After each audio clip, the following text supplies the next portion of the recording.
সারা বিশ্বজুড়ে বাড়ছে তৃতীয় বিশ্বযুদ্ধের সম্ভাবনা। নতুন যুদ্ধের সূচনা হয়েছে ইসরায়েল, সিরিয়া এবং হুতি। এই চলমান যুদ্ধের মধ্যে আমাদের হাতে এসে পৌঁছেছে সর্বশেষ আপডেট আন্তর্জাতিক সংবাদ। জানিয়ে দিচ্ছি সংবাদ শিরোনাম। নতুন বিশেষ ক্ষেপণাস্ত্র তৈরি করছে ইরান। একই সঙ্গে জানিয়ে দিচ্ছি হামাসের পুঁতে রাখা বোমা বিস্ফোরণে 4 ইসরায়েলি সেনা নিহত। এদিকে ইউক্রেনের হাতে আটক উত্তর কোরিয়ার 2 সেনা, দাবি জেলেনস্কির। ফের নেতানিয়াহুকে গ্রেপ্তারের জন্য পোল্যান্ডকে আহ্বান জানিয়েছে জাতিসংঘের বিশেষ দূত। সর্বশেষ থাকছে দিক পরিবর্তন করছে লস অ্যাঞ্জেলের আগুন, খালি হচ্ছে আরো এলাকা।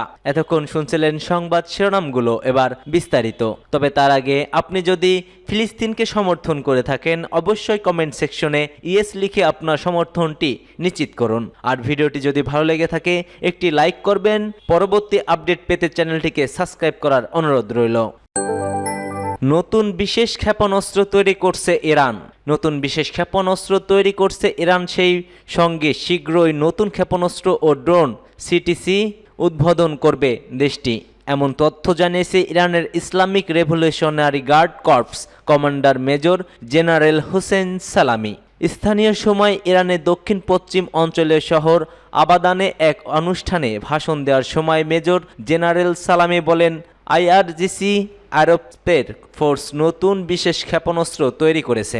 ক্ষেপণাস্ত্র, ড্রোন এবং সামরিক জাহাজ তৈরিতে আইআরজিসির অগ্রগতি তুলে ধরে কমান্ডার বলেন, ইরানের শক্তি, বিশালতা এবং গভীরতা প্রদর্শনের জন্য শীঘ্রই ক্ষেপণাস্ত্র এবং ড্রোন ধারণকারী নতুন সুযোগ সুবিধা উন্মোচন করা হবে।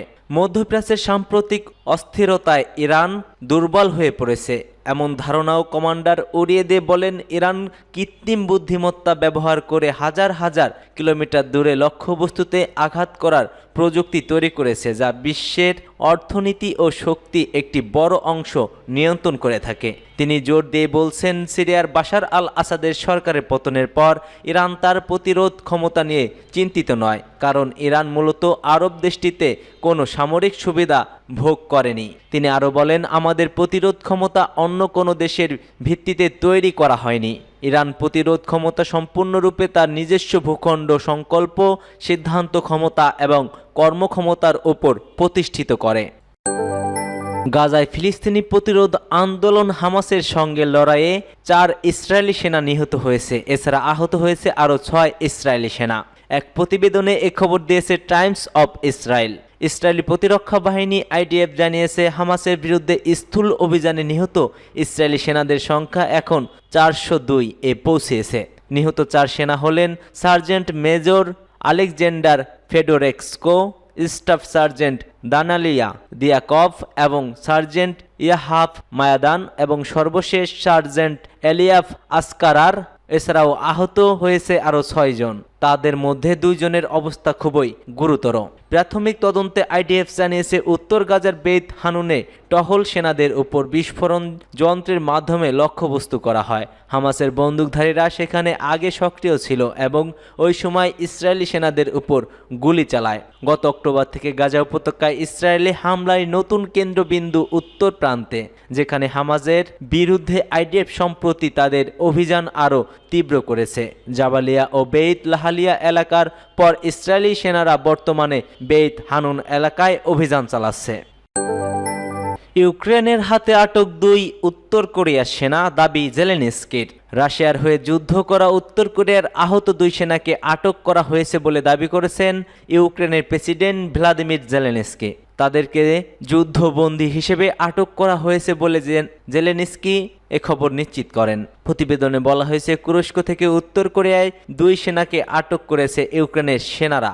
তারা রুশ বাহিনীর পক্ষে যুদ্ধ করছিলেন বলে দাবি ইউক্রেনের। জেলেনস্কি বলছে, এই 2 জনকে চিকিৎসা দেওয়া হচ্ছে ও তারা এখন কিয়েভেই রয়েছে। সাহসিকতার সঙ্গে উত্তর কোরিয়ার 2 সেনাকে ধরে ফেলার জন্য সেনাবাহিনীকে বিশেষ ধন্যবাদ দিয়েছে ইউক্রেনের প্রেসিডেন্ট। তিনি বলেন, এটি কোনো সহজ কাজ ছিল না, কেননা যুদ্ধে উত্তর কোরিয়ার সেনারা যোগ দিয়েছে।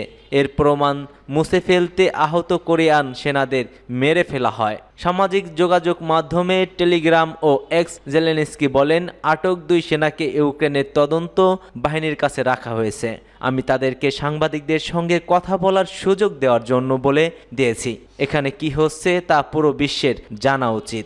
ওই 2 সেনা সদস্যের ছবিও শেয়ার করেন জেলেনস্কি, তবে তারা যে আসলেই উত্তর কোরিয়ার নাগরিক কিনা তার কোনো প্রমাণ দেননি তিনি। একজনের কাছে রুশ আইডি কার্ড রয়েছে বলে দেখা যায়। বিভিন্ন প্রতিবেদনে বলা হচ্ছে পরিচয় গোপন রাখতে উত্তর কোরিয়ার সেনাদের রুশ আইডি কার্ড দেওয়া হয়েছে। নেতানিয়াহুকে গ্রেপ্তারের জন্য পোল্যান্ডকে আহ্বান জানিয়েছে জাতিসংঘের বিশেষ দূত। ইসরায়েলের প্রধানমন্ত্রী বেনিয়ামিন নেতানিয়াহুকে গ্রেপ্তারের জন্য পোল্যান্ডের প্রতি আহ্বান জানিয়েছে জাতিসংঘের বিশেষ দূত ফ্রান্সিস্কা আলবানিজ। খবর আনাদুলো এজেন্সির। ফ্রান্সিস্কা আলবানিজ বলছেন, পোল্যান্ডকে দ্বিচারিতা এড়াতে হবে এবং ইসরায়েলি প্রধানমন্ত্রী বেনিয়ামিন নেতানিয়াহু যদি দেশটিতে সফর করেন তাহলে তাকে গ্রেপ্তার করে সর্বজনীন ন্যায় বিচারের নীতিমালা সমুন্নত করতে হবে। আন্তর্জাতিক অপরাধ আদালতে আইসিসি পরানুভুক্ত রাশিয়ার প্রেসিডেন্ট ভ্লাদিমির পুতিনকে আটক না করায় মঙ্গোলিয়ার প্রতি নিন্দা জানায় পোল্যান্ড। এর প্রেক্ষিতেই এমন কথা বলেন আলবানিজ লিখেছেন, আইসিসি সদস্যরা আইসিসি পরোয়ানা জারি হওয়া ব্যক্তিদের গ্রেপ্তার করতে বাধ্য। রুশ প্রেসিডেন্ট ভ্লাদিমির পুতিনকে গ্রেপ্তার না করায় মঙ্গোলিয়াকে নিন্দা করা পোল্যান্ডের উচিত নেতানিয়াহুকে গ্রেপ্তার করা। আইনের নির্বিচার প্রয়োগ, আন্তর্জাতিক ন্যায় বিচার এবং বহুপক্ষিতার সার্বজনীনকে ক্ষুণ্ণ করা।